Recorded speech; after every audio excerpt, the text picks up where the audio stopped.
Let me just refresh my memory now so I'm not doing it in real time. It is a 72. I ran the number. It's a little loose.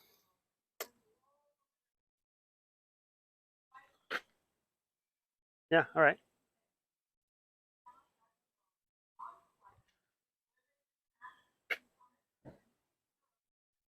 Hey everyone, Sarah Nova.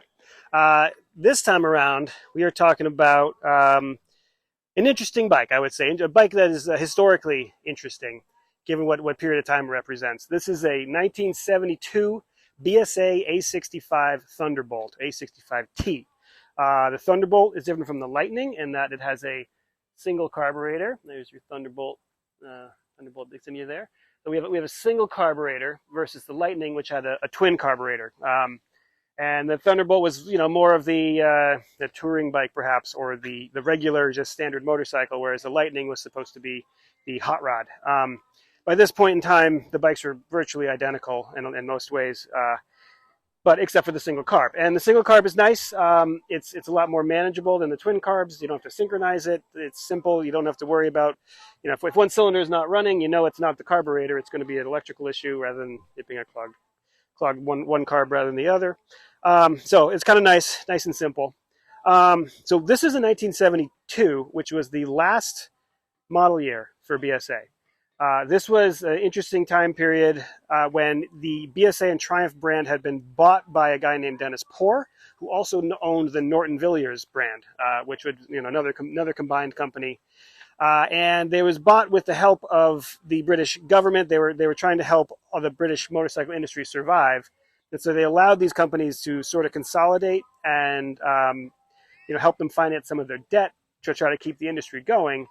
But in so doing, they said you have to be one company. We're not going to help you all do this on your own. So Dennis Poor took the whole thing, and then his whole idea was to kill off the BSA brand, because he already had the Norton Commando and the Triumph, Norton Commando and the Triumph Bonneville, as well as the Triumph Triples at that point, and he didn't think the BSA really needed to be there anymore. The other sneaky thing he did is he wanted to kill off the Bonnevilles as well, because he only needed one twin. He was going to keep the Commando and have Triumph basically be only the Triples.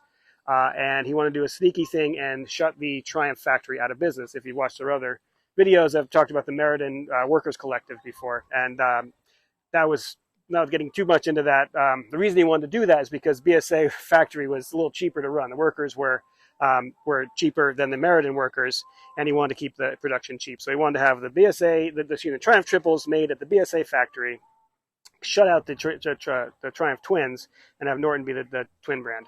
So all that being said, BSA died after 72. And it was the end of a long history. At one point in time, BSA was the biggest motorcycle company in the world. They owned the Triumph brand even as early as the 50s. I forget the year exactly, but from the 50s onward. They were operated largely independently, but there's a rivalry sort of between BSA and Triumph, but BSA did own the brand.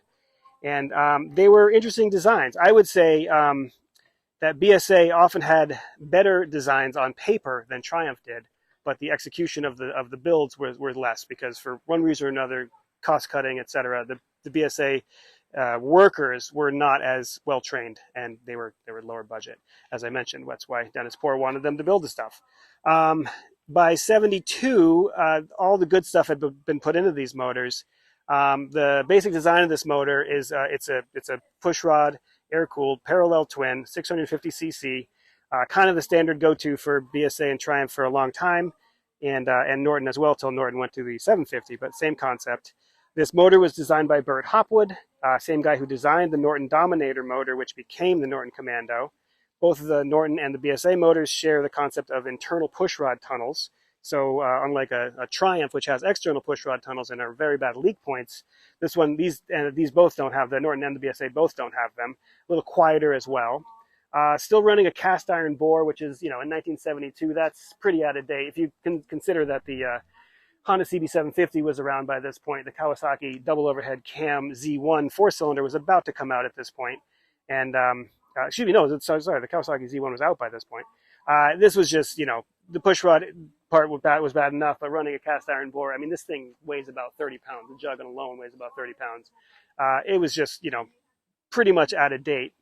Um, so that's the basics of the motor. By 72, they worked out a bunch of stuff. The oil pump is much better on these than the earlier ones. Little details, but they were putting band-aids on stuff. It was not enough. It was definitely not a new motor. And then the other thing you notice if you have a savvy eye and you know British Twins, this frame may look familiar. It's the oil and frame Triumph frame. They came out in 71. They put all the BSA and Triumph twins into this frame, and people hated it. It's actually a fairly decent design, but you see the oil tank. The oil is carried in the rear spine here, and the cap is under the seat. If I can lift that up, you check your oil right there. It's actually not a terrible design, and it's based on some flat track racing frames. It's pretty cool. It's just kind of a heavier version of it. But just like the cast iron cylinder is really a band-aid on a problem, the buying public didn't want a new frame. They wanted the British industry to step up and continue to make newer bikes, and they hadn't done that in a long time. And this was just viewed as not as good.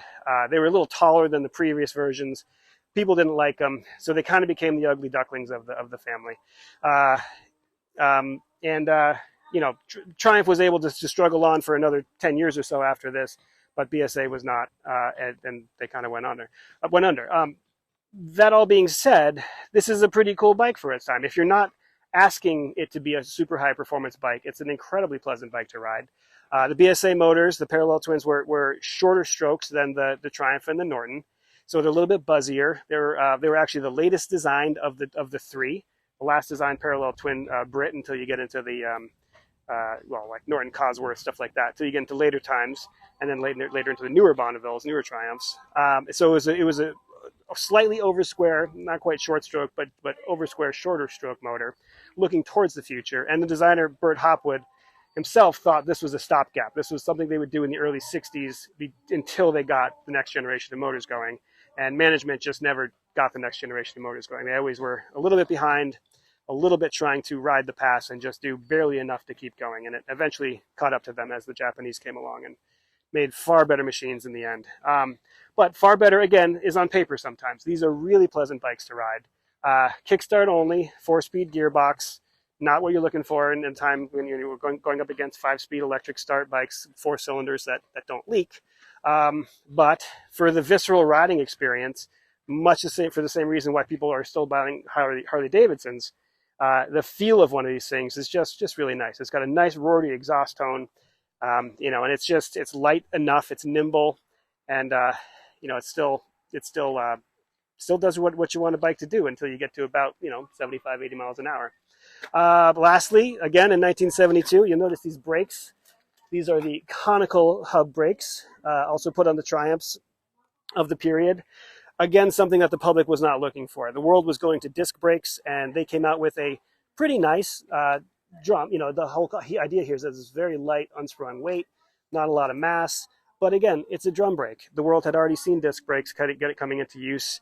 And for a bike that's supposed to be a big bike, and this time, a 650 was considered a big bike, it's just kind of a joke. And so even though they're nice, it was just not enough. And it's sort of the idea of what the Brits were doing. They just kept doing not quite enough.